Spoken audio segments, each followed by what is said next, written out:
welcome back to my YouTube channel. On the channel today, we have Puja Malhotra, who is the owner of Roop Creative Agency, and she's going to be talking to us today about branding for entrepreneurs. Welcome to the channel, Puja. Thank you. Thank you for having me. Yeah, absolutely. So how have you been? How's everything? How's business? How are you? How are you doing? We're in this like weird pandemic phase. So for us, it's been a lot of supporting our current clients, as well as, helping out new clients that are coming through the door. We are a little bit blessed in one circumstance that a lot of our stuff can be virtual. Yeah. So for us, the shift just, the things that we were doing for our international clients out in New York and California, we're now doing for our Toronto clients as well. So work-wise, there has been a shift, but we've been getting through it one day at a time.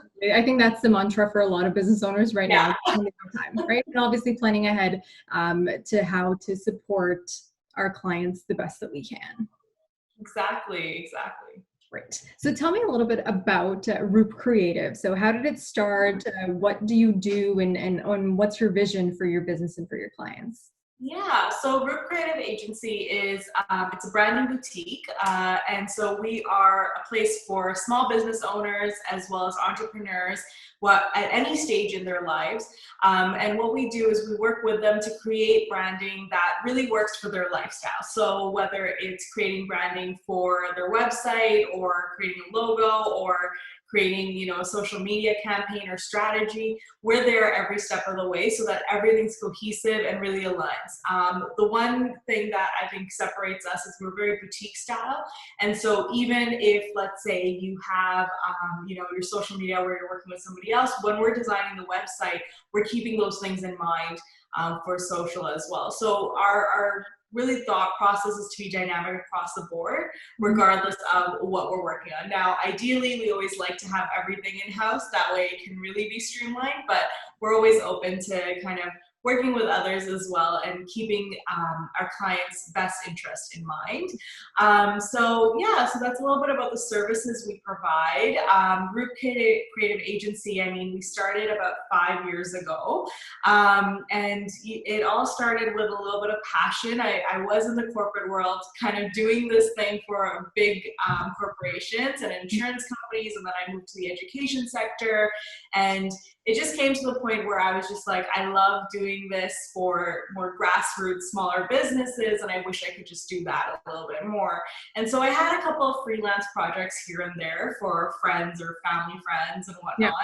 Yeah. And so from there, I just decided, hey, let me try to do this. And funny enough, it happened to be around the time that I purchased a house. So it was my first house with my husband. And I was just like, you know what, I'm gonna quit my job and I'm gonna start a business.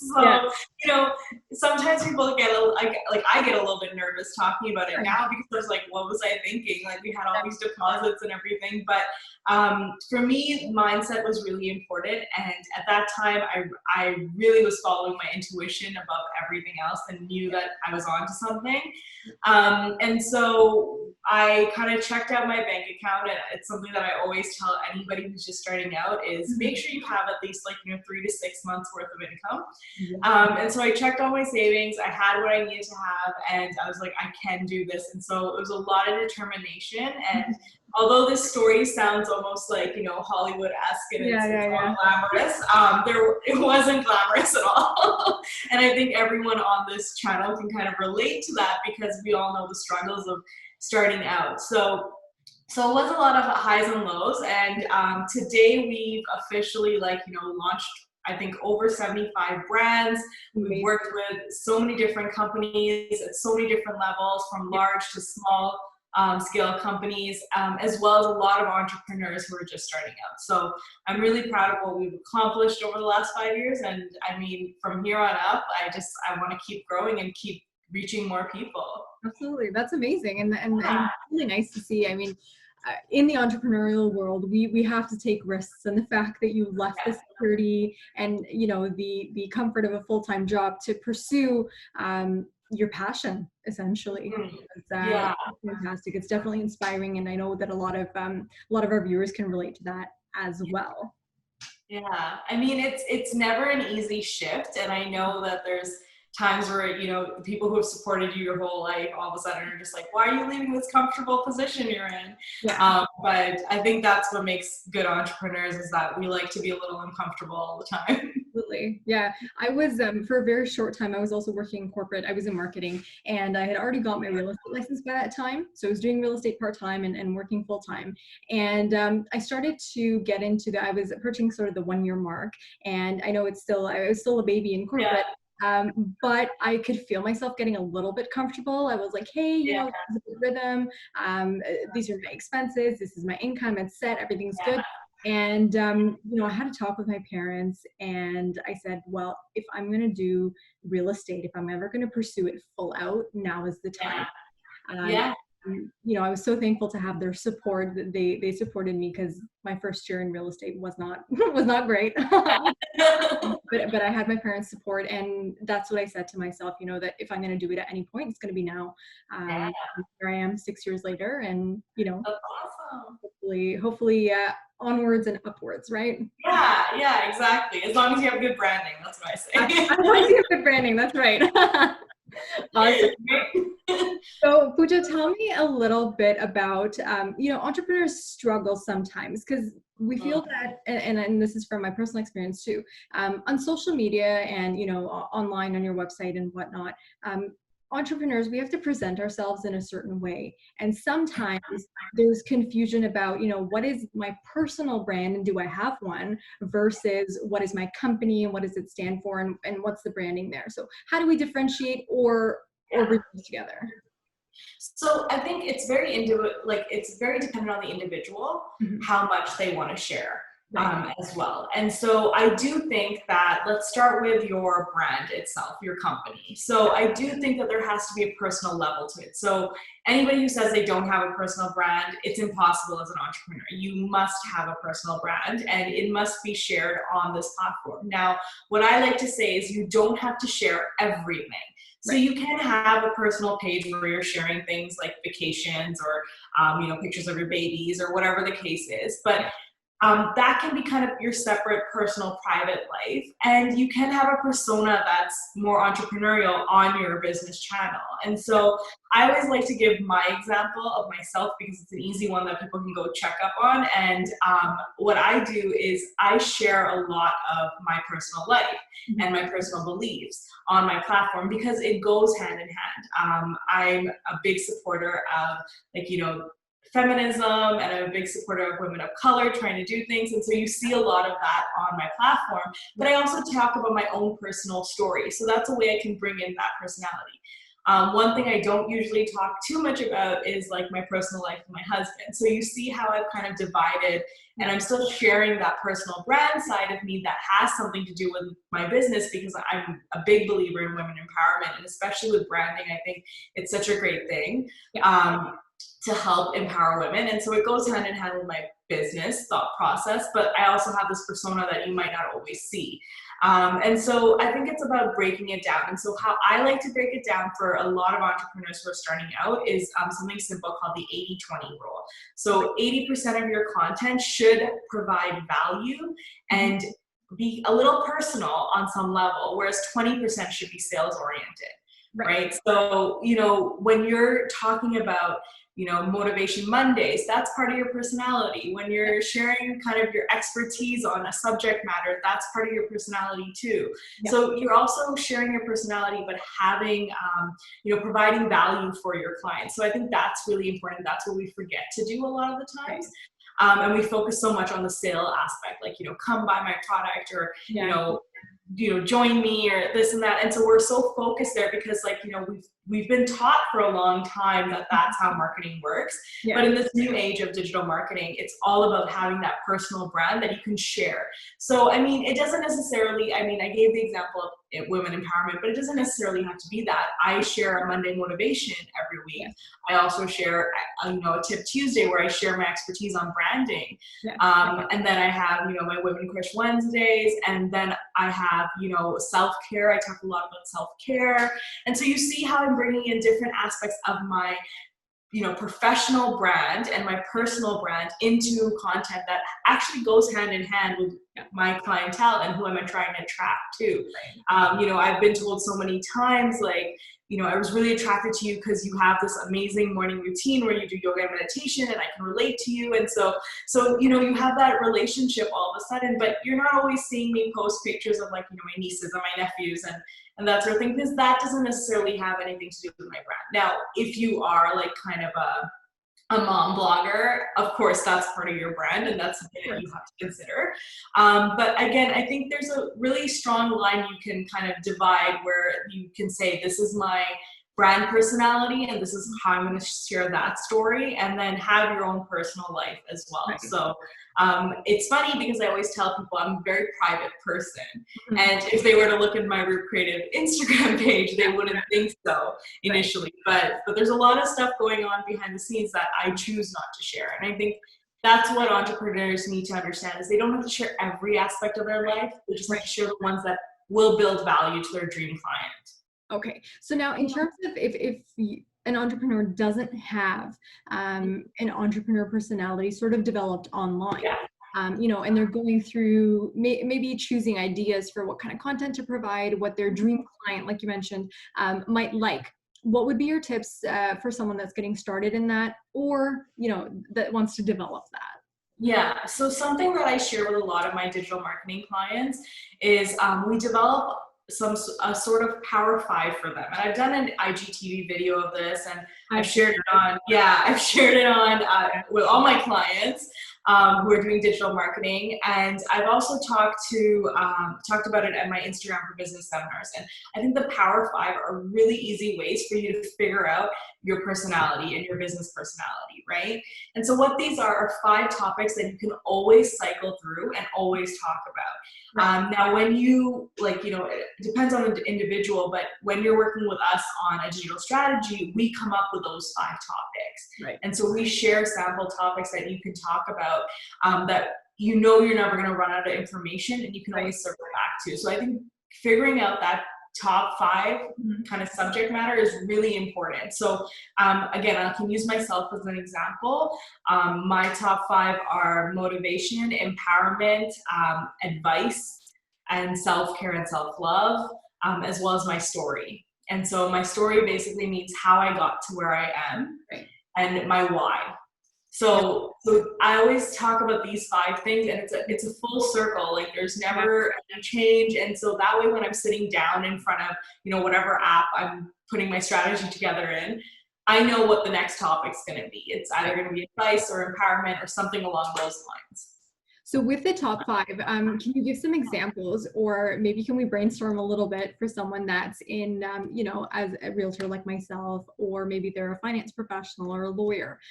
What kind of things do you think that we could use as part of our top 5? So, I mean, it's really hard to say, because even in real estate, like, there's so many different, I've worked with so many different real estate agents, and all their top 5s are different, right? Because it's a lot to do with your own personal personality. So when we create that 5, we're doing a lot of research to understand, 1, your lifestyle, 2, your personality, and then who your competitors are and your, you know, idols are, right? But, like, I mean, let's say if you were, like, you know, I don't know, one of the women on Selling Sunset, let's say, right? So I would say fashion would be one of the things that you can talk about, because that's a reason why, you know, you stand out. Like, you know, there's these, like, crazy outfits that they're wearing all the time, and they're not your business suit, you know, wearing real estate agents. So fashion, I think, would be a big part for someone like that. I think you can even bring in bits of your personality. So, for example, like, you know, I said self-care was one of mine. That can easily be one of yours too. I noticed on your channel you like to cook. So, I mean, that could be a great personality thing too. And I love, I think I recently read, like, you said you had a great caption where it was like, I sell houses and I make gobi or something like that. Like, I'm butchering the caption right now, but it was really well done. So that's a great way of bringing in that personality where you're like, hey, I have this passion for cooking. And, you know, you can even talk about that resilience, because cooking requires a lot of, you know, step-by-step guidance, and, you know, you can relate that, you can always relate that back. So there's always ways that you can do it. I know I have a client who loves hot sauce, and she's a photographer. And so every week she's posting a new hot sauce, right, that she's found. And so this has just become like, you know, her Friday fun post where she finds hot sauce. She has clients who take pictures of hot sauces or like potential clients who are just like, hey, have you tried this one? And it just builds that conversation. So you can see like it can be something completely obscure, but something that really helps you. And so that was just a simple thing that we found out in conversation with her, that she loves hot sauces and she's so passionate about it. So why not share it, right? The little quirky things about, you know, people's personality. That makes it beautiful, right? I guess I listened to Gary Vee talking about his brand. Like he talks about it all the time. And I actually have a video on my channel. I asked the same question to Gary Vee live. We were at a conference. So it was an amazing opportunity. Again, same sort of mindset that I had, you know, it's like, hey, Anu, if you're not going to talk to Gary Vee right now, you're probably not going to get to do it again. So just go. So I did. And so what I asked him was, you know, similarly, how much of personal versus, you know, business am I sharing? So he said it to me then, and I see his media even now. It completely depends on what you want. Like he doesn't share anything with his family or his kids or anything, but he goes so deep into his mindset and his routine and his values and like empathy and kindness, right? So we see these kind of themes that are coming up. And I think that's kind of what you're mentioning with your Power 5. Like if I was on your channel, on your Instagram, I could kind of scroll through, study it a little bit, and really understand, you know, what your Power 5 are, because we see it, we're seeing it manifest. So that kind of creates a cohesive strategy, I guess. For sure, and it makes it easier on you. So anytime somebody tells me they don't have time to do digital marketing, but they also don't have the budget for us to take care of it all, I always tell them, like, do a strategy with us and I will figure out what you have to do, but then you have to execute it. But there's so many ways you can save time, and the Power 5 or the 80-20 rule, these are all things that, you know, once you understand them for your brand specifically, it becomes so much easier. And like, you know, I have clients who, you know, the first 2 weeks are like, it's still a little hard, but then, you know, 2 weeks later, they're just like, this is like something I can do in my sleep now, right? So it's just a matter of finding out what this is and figuring that part out. And, you know, some people like to try it on their own. I always recommend working with a digital strategist because they're going to run analytics too. So that's really important, but like, you know, it's something that you can do on your own, or you can work with somebody and just figure out what you need to talk about on this platform. I think getting started is the hardest thing. Once you're into it and you're seeing engagement, right? Like the end of the day, like digital, and correct me if I'm wrong, but it's all about the engagement, right? Like myself, like I'm not looking to make a sale on Instagram because we don't sell houses on Instagram. But we're looking to make a connection. I've connected with so many people over time, just DMs and saying, hey, that was a great video that you did on, you know, credit reports. And this is stuff that is valuable to them. So to enjoy that, you know, because they're learning about finance, because I talk a lot about mortgages and about real estate, kind of the back end stuff, because it's really easy to just, you know, show homes, and there's a ton of luxury home pages, but there's a missing niche sort of that I found. That there's no education, right? Like I've met clients in the past too, they're like, hey, our last realtor or my parents' realtor never explained this to us. And there's a gap. So I really try to connect that way by providing value to my clients. But see, by doing that and creating that engagement, what you're doing is like those dream clients who are like following you, they're out there, right? So I always say your potential viewers become your dream clients. And so for me, like, and even yourself, like you have to market yourself in a way that you're providing value to that potential dream client. And like I said, I absolutely do not care if you have like, I don't know, 100 followers or 10,000 followers. I do not care about the number of followers you have. It's all about engagement for me. So if you have 0 engagement on your page, which in the beginning, it's not a lot, but it slowly builds up. And that's what's important, because when you have that engagement, that's what brings in that bottom line, right? That's what, you know, brings in that profit. And so I tell everybody, because like I've had people come up to me and they're just like, how do I get 10,000 followers? And I was like, other than the swipe up option, why do you need that? Yeah. Right? Like I don't care how many followers. I never look at my followers. Right. And that's the first thing I tell my clients is don't look at your followers. If you're getting profit and, you know, on your contact sheet, ask them, or like, you know, when they do hire you, ask them like, how did you hear about me? And I know for a fact for me, like I hear a lot of Instagram, Google. And those are the two things, like Instagram, Google. And so it's something about what you're doing on Instagram that's drawing these people in, right? So I think that's really important for business people to understand is you don't have to worry about the number of followers. It's all about the engagement. Yeah. Yeah, because you can have like hundreds of followers or thousands of followers and, you know, no business from that because you're not actually providing value, right? Yeah, I've had clients like that. They've had 10,000 followers and they're just like, hey, and they look like they're doing an incredible job on Instagram. They have this beautiful thing and then they also have a Pinterest profile. But what they're doing is there's no call to action. There's nothing that's actually really strategized. It's just a bunch of pretty photos, right? And so at that point, like, you know, we have to come up with a strategy to actually get engagement because for them, they're like, hey, I have all these beautiful photos. I keep doing these photo shoots, but they're not writing captions. They're not doing things to actually get clients in the door. And then I have on the alternative side, I have people who have like, you know, maybe 1,000 followers, but they're so busy that they're only posting twice a week. And, you know, when they are posting, it's a lot of value. So I think, you know, you really have to look at that perspective is like, what's actually giving you profit? Because as an entrepreneur and a successful entrepreneur, the profit is what really matters at the end of the day. Yeah. Bringing the clients in the door. And I think the way to do it is, you know, provide them value up front. And we have to do that as people.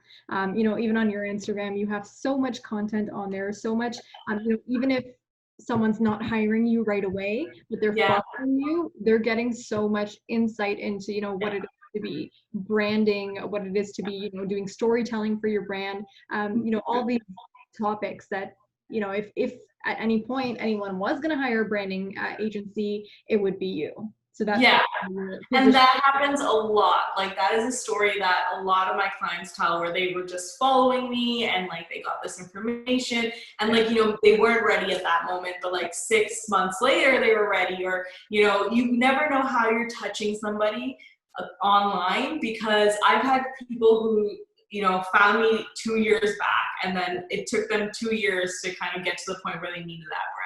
Right. So you never know. And even with like, it's the same thing that goes with like networking events. You can meet somebody somewhere and then like 2 years later, it turns out they need your service. So that's what I say. Like, it's really easy for us to understand that concept in real life, but to understand it in Instagram, it's like, well, why should I put this effort into Instagram or Pinterest or, you know, LinkedIn if I'm not getting the results right away? Well, it's the same as networking events. Why go to them, right? Why go to them? Exactly. Building connections over time, right? Like just like you're building your profile or your presence over time. So I think anything in business, like at all for entrepreneurs, know this. It's not a get rich quick scheme. It's a Anybody who wants to get rich quick, that's not an entrepreneur's life. Entrepreneurship at all, right? It's definitely a long game, and you have to put in the time, and you have to be, you know, cognizant that results don't necessarily come right away, but that doesn't mean that, you know, you don't spend the time doing what you do to get where you want to be. So and that's why, like, so we have two, like, since we're on the topic of social media, we do a lot of branding with websites and, you know, we design websites, we design logos, we do all that stuff that's typically known for branding. But the reason why I put social media with branding is because it's such a big part of that aspect, right? And, you know, we always do 2 types of services. And so our initial service is either the digital strategy where we come up with a plan, we do your Power 5, we set up all the rules for you. All you have to do is execute it at that time, and we're coaching you through it. But then there's another service where we take on, and a lot of small businesses or, you know, even large size businesses prefer this, where we take everything on and then they just get an analytics report once a month, right? And so they don't want anything to do with it. But even with that, I always say at least sign up for 3 months. 3 months is our minimum because you need that much time to just set yourself up up. Right. And I personally think that at the 6-month mark is when you're going to see the results. Right. So when you start to see the, the engagement working, because, even if you're just starting out, you're pushing through the saturated market, especially for realtors, right? Yeah. Yeah. Or anybody along those lines. It's such a saturated market. That even goes for fitness people. Like, there's so many people out there. Why should I follow you? Yeah. So you're, kind of pushing through that. And then you finally get to a level where you can be like, hey, I am an expert, like, listen to me. And you start to attract those people. And so that takes time. So I always like to say at the 3-month mark, see if things are starting to work. Yeah. At the 6-month mark, you should start to see a little bit more engagement. And then after 12 months, that's when I think it really picks up. Right. And that's contingent, obviously, on putting the work in, whether it's, paying an agency to do that for you, or, creating the content yourself. Like now, all the big social media gurus say it, content is king. You have to be on there. You have to be providing value if you want to sort of make a presence. Yeah. And I think I think a lot of people fear that, but there's a really easy way to create content once you know who you are as a business and what your offer is. Yeah. And, somebody can be like, I'm a realtor and I provide these services. It's pretty self-explanatory. Yeah. But then you yourself just said you found a niche where people weren't explaining these certain topics, and why aren't they explaining that?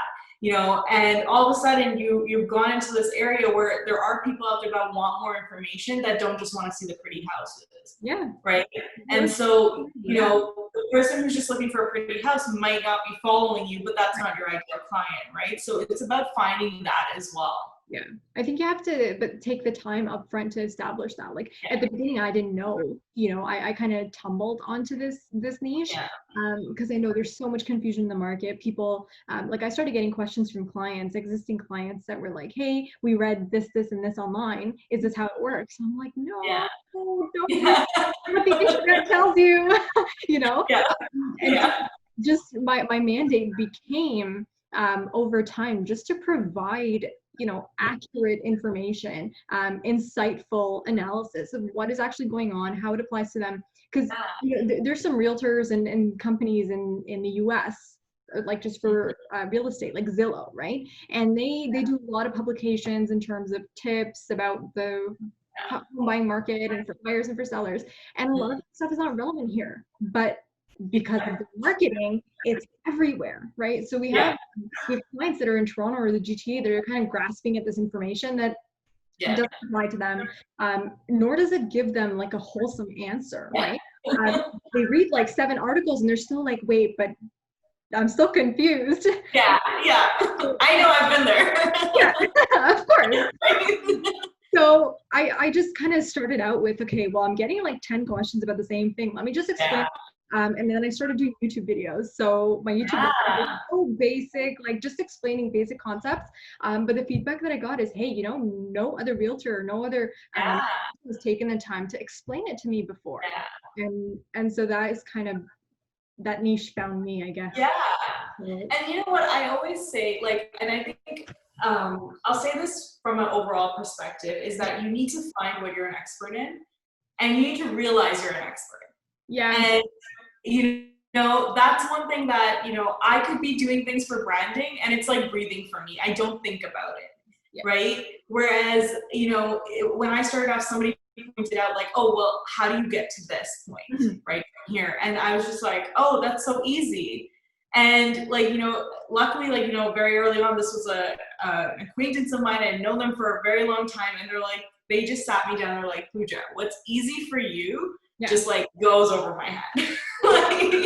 And so that's when I was just like, oh, okay, I'm an expert in this. And, I think that's the realization that we need to have as entrepreneurs. And specifically, I know for a fact that as female entrepreneurs, we don't always put ourselves out there and say that we're experts, right? Like, we're kind of just like, I know how to do this, it's fine.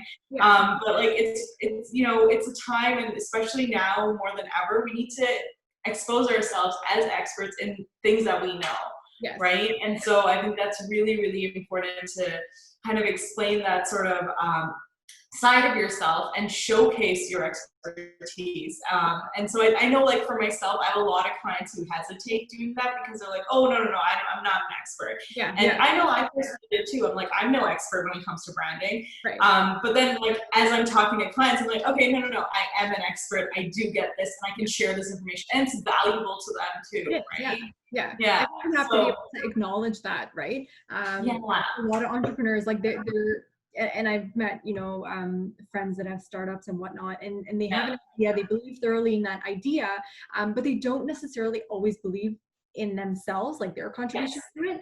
And I think that's a little bit of a gap where we're like, okay, accept that, yes, I am an expert on this. Things that I'm explaining, it comes from a good place. It's helping people. And establishing yourself in your own mind as an expert before sort of. And it's hard to do. It's hard to do because I know as an entrepreneur, like it's not that I question myself. I know what I'm doing, but I just never look at myself like that. Mainly because when we think of experts, we also think of like, these scientists or somebody in that sort of position, whereas you're sitting here in a creative position, which is being an entrepreneur, and all of a sudden you're being told like market yourself as an expert. So it is making yourself a little vulnerable, and it is putting your thought process out there, and especially in a position where it's not always 1 + 1 = 2, right? And so you're kind of putting together a plan based on that. So I think those things are really important to keep in mind, is that even if there's not a clear answer, your opinion matters as well as an expert, because you know more about this subject than your viewers out there, and that's really important to keep in mind with any digital strategy, is set yourself as an expert and find out what you're an expert in. Like, for yourself, you said like, I found this niche, I found something that I knew answers to, and I knew there's a lot of text out there that wasn't appropriate. And so you need to find that as well. And so, for me, like I do a lot of that with branding, because I know there's a lot of confusion out there. I've had, people ask me like, oh, I just want a logo design. And it's like, okay, cool, but a logo design also entails a brand development. It entails visual identity. Like there's a whole package to it. It's not just whipping up a couple of designs and you choose one. And I'm sure there's people out there that do that. Is it the correct way of doing it? Not in my belief system, because I want to create a brand that's got a lifetime. I want to create a logo that is going to last you for a long time, like the Nikes out there, like the Coca-Colas, the Chanel's. Like you want something that's going to last you forever, and keeping those things in mind. And so that's where I separate myself as an expert in that sort of arena versus somebody else, and I can educate my clients on why they need to have a full brand development, not just a logo, why they need that visual identity. And so when I'm educating them and sharing this valuable information, they're in turn learning that, and then knowing that they want this process because they want that lifetime. They want, that logo that they can trademark down the road, and not something that's just whipped up by a machine, let's say, right? There's a lot of that out there. And that's your ideal client that, shares your belief system, that, branding comes from first establishing your own identity as a person and as a business, right? So it's a belief system. I think doing business with your ideal client has a lot to do with your personal beliefs, the actual business money aspect of it. No, I think it's all very secondary, although I do say that profit's important when it comes to your digital strategy. It's all very secondary, because you need to find people who value your work. And a lot of the times, like I think in the beginning, a lot of us make this mistake, and I know I've made this mistake too, is I have clients when I'm just starting out, I'm just saying yes to everybody. And all of a sudden I'm finding like, okay, these people don't actually value my work. They're just looking for the best possible price, and they're just going to try and get more and more out of me. So why not focus that time on people who actually value your work, who don't care about the price, but they're actually looking for that process, like, the value that you bring to the table. So why not give them a little extra than bending over backwards for someone who just want something like a quick job, right? So I think that that's really important, and that's a struggle that we have when we're first starting out, because I know I can speak for myself, like growing up in an immigrant family as well, like you're always taught, like you say yes to work, you work hard, and You do so there's it. this mindset of like, I have to say yes. Incoming. Yeah. Yes, Yeah. it's income. It's income. Even if it's $100, it's income. And it's just like, okay, but I can spend like 12 hours with this $100 client who's not valuing my work, and plus they keep asking for more and more and more, and they're just taking from me.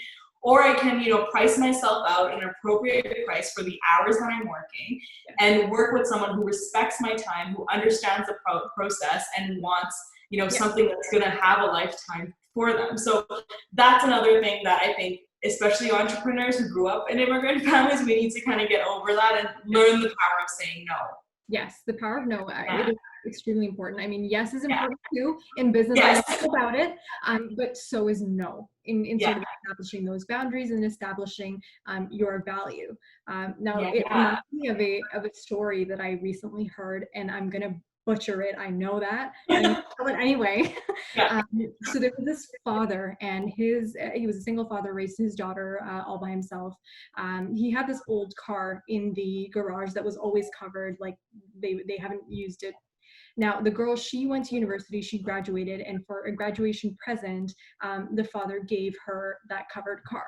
Now, it was an old car, it was vintage, but she didn't know what it was worth or anything like that. So the father told her, okay, take it to a used car dealership, and then whatever money they give you, that's your graduation present, you can keep it. So she goes to the used car shop and to trade it, and then they're like, they look at it, okay, we're gonna give you 10 grand for it. And she's like, okay, like, So he comes home, dad asks, how much did they offer? She said 10 grand. He's like, okay, go to the pawn shop. Go to the pawn shop, ask them how much they'll give you for it. So she goes to the pawn shop. The pawnbroker looks at it and he's like, I'll give you 1,000 for it. Right? Oh, 1,000. Okay, well, so she goes home, dad asks, how much did the pawnbroker say that he would give it to you? She said, okay, 1,000. He's like, okay, take it to this vintage car club and ask them how much they're going to give you for it. So she goes to the vintage car club. Everyone goes nuts, and they're like, wow, this is worth like 250 grand, this car right now. So when she goes home, dad's like, just like the car, when you go out, like now that you've graduated, when you go out in the world, find the place that's going to value you. Yeah. Oh my God, I love that. Yeah. So that's a lot, like in our personal lives, but also in our business lives. Find the clients and find the people that are going to value you. Yeah, I think that's so important. And like, I honestly feel like when you give to clients, like if you give a client who values you a little bit extra, throw in like something extra, like do a little extra for them, anything you do, they will just love that. And then they're going to refer you more. So that's what I say. Like for me, like a lot of my clientele comes from, I mentioned Instagram and Google, but a lot of them come from referrals too, right? I have a big rotation of referrals. And that's because like, when you start to not worry about those like one-off jobs of, hey, I need a poster design or this and that. When you stop worrying about those and focus on your bigger clients who are getting more things from you, who value your work, and even if they're getting one service, where they really value your work, I can guarantee you they will think of you every time somebody compliments their house, or for me, their branding, they think of you, and then they're going to pass that information along to anyone else who asks. So I think it's very important, right? Even as business owners, we want our services, our products, our work to be what's recognized, and that's what makes our clients happy. So that is the goal. Ultimately, like I always say, if I can get as long as I'm getting referrals, I'm going to be good. Right. And so I think it's really important, because you're providing value to clients who value you, and it's a give and take, it's an exchange. Yeah, and it's the same thing in real estate. I mean, word of mouth is the biggest marketing source. I can put out like hundreds of thousands of flyers, but a past client that felt really valued and enjoyed what I did for them and is happy with the results, them telling their friends is just worth, hundreds of marketing. And they're gonna pass it along to like 10 other clients too, and the same goes for bad service. So that happens a lot faster. Right. So you have to. I think as a business owner, you have to remember to give the best service out there, because it's gonna travel regardless. So I remember when I was in school, somebody said to me, like, good service will get you like 5 referrals. Bad service will be told to about 20 people. So you have to decide on what you want. Exactly. So I think, provide good service, but also provide good service to people who value you, because they're the ones who are going to send those referrals. Exactly. And that again goes back into the longevity. Yes. After a long time. You know, and we don't want to think in terms of, you know, now dollars. We want to think in terms of reputation, and as entrepreneurs, staying around and being able to being able to provide value over a long period of time. Yeah, and I think that's like, you know, it's funny that you mentioned that, because I remember when COVID first started, we had before COVID, we had signed an incredible client, and I'm not going to name names, but it was an incredible client. We were all celebrating and ready to pop that champagne kind of thing. Yeah. And, you know, then COVID hit all of a sudden, and, you know, things had to get pulled away. And so, you know, the longevity of the project. So it was like, you know, we got paid for it, and we finished what we needed to finish. But then it was like, you know, the longevity where you're just like, oh, I know that this was a loss. And so I kept saying to even my husband, I'm like, it was just a loss for me. And he works corporate, so he's just like, what do you mean? Like, you got paid for the work you did, and this. I'm like, but you don't understand. Like, I know the work I did would have grown into, you know, this was a 1-year contract. It would have grown into at least a 6-7-year contract. But that's the confidence I have in my service and the value I provide, right? And so I think that's what entrepreneurs at all levels, regardless of where they're from, need to understand, that if you're providing that value, a 1-year contract can easily turn into, you know, a 5-10-year contract. And, on the basis of exceptional service, right? And continued exceptional service. Yeah. Even after the project culminates, like for you, or after me, the sale is done and they move in, there's still, you know, value that you can provide after that, right? Of course. Like, you're just for the sale. Yeah, something as simple as a holiday card can like make such a big difference. And I know it's such an old marketing tactic, but it makes such a difference. And I personally think if you have the time to write a personal note, do it, because, you know, everyone can send a postcard, but only few people will actually sit down and write one. And I've done that, and I've done it for clients, you know, 2-3 years past, and I actually have to spend like 2 or 3 business days doing it. But and my hands like fall off, but it's worth it, right? I do holiday cards too for my clients, for my influence. You know, even if you haven't bought or sold with me, but you're part of my network, you'll get a holiday card from me, and people like, they're just surprised, because people don't take the time to, you know, write letters anymore. And that's more of my personal sort of side of things. It's not particularly business, but that's me. That's who I am. Like, to make that point of contact and, you know, just show up and be there. That's my personality. And that's a great example of, like, you know, you mentioned that's me, that's not necessarily a business, but that's your personal brand, right? And so that's where it comes in. So that's where personal branding can come in. So personal branding, again, you're not sharing your private life, but you still have a personal brand out there. Yes, absolutely. And I think a lot of it is just being really authentic, you know, being open and being, authenticity, I think is key.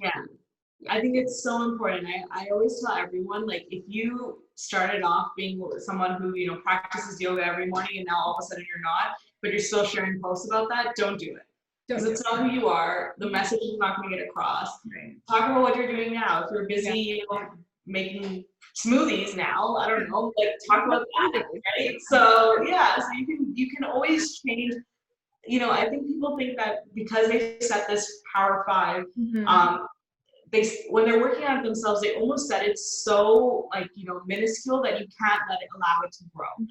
So that's why when they're working with us, like, and I give them their Power 5, they're just like, oh, I didn't realize it had to be, like, you know, this big. Right?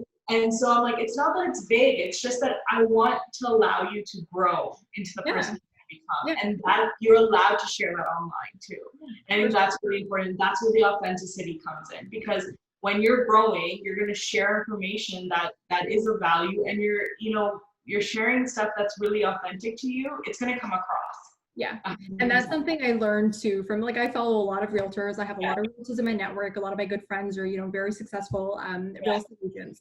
And what I find is with a lot of realtors online, especially on social media, it's all like all hustle all the time, like doing deals, closing that, right? And up to a certain point, my Instagram was also looking like that. And then I realized, like, I'm like, but I'm not doing deals 24/7. I'm doing deals for like a specified part of my day, and the rest of the time, who am I, right? Like, I'm a classical dancer. I like to write. I like to cook. Like, this is me, right? And so I started sharing more and more of that. Like, I love to travel. So I started sharing travel posts and you know, like writing about travel. And whether it's my clients, my network, my friends, they connect with me on those levels. You know, often way more than when I'm like, hey, I'm hustling, I'm doing a deal, right? So the hustling and doing a deal is as much a part of me as everything else. So I think you have to just be open.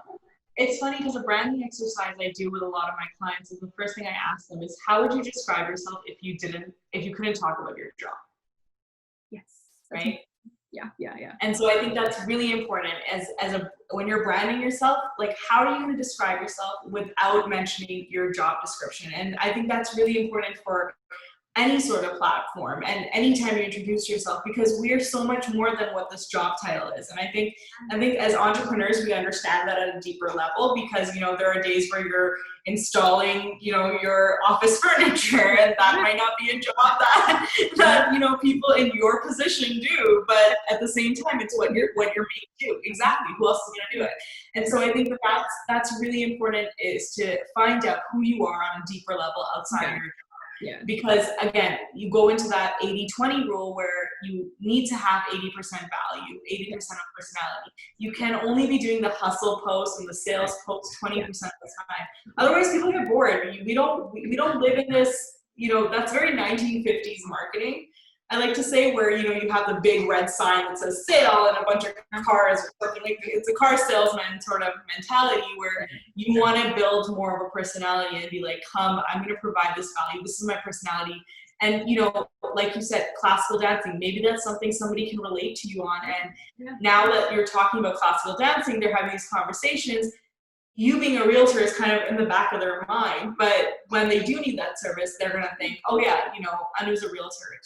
Maybe I should reach out to her. I love her advice on, you know, dance and this and that. Yeah. I think you have to do a lot of work up front, though, as entrepreneurs, to establish who we are outside of work. I was doing that for some time too. It's like somebody would ask me, hey, how are you? I'm like, oh yeah, the business is good. It was down a little bit. Now it's okay. And even during COVID, like, I found myself doing that.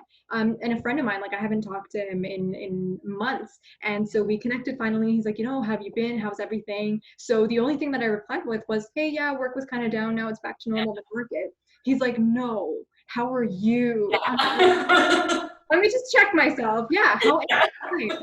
So I think that's a really important point that you brought up. Like, who are entrepreneurs outside of when we're entrepreneuring? Yeah, and it's a hard question. We forget, like, you know, even when we answer that way, where we're just talking about our job, like, you know, most people will be like, oh, okay, cool. But you know, you said this is a close friend of yours, and they're just like, no, wait, like, how are you? And so I remember, like, when I was like in my first year of business, my sister asked me, did the same thing, where I was just like replying with my business, and that's what I did with all my friends and all my family. And you know, I always, it was at that moment where I'm like, how are you is not really a question that people want the answer to, right? And so there's only a few people that will be like, no, stop, like, how are you actually doing? And I remember just like almost breaking down, because I was just like, I'm going crazy, like, you're trying to juggle all these things at the same time and like figure this out, and like you know, that's when I took a step back, and that's when I started even asking my clients, like, who are you outside of what your job title is, because that's such a small part of your personality. And that's an amazing question, and it's a wonderful final thought, sort of, to get started on the learning journey for any entrepreneur. You know, figure out who you are outside of your business, and then bring parts of that into your business with you. That is the authenticity piece.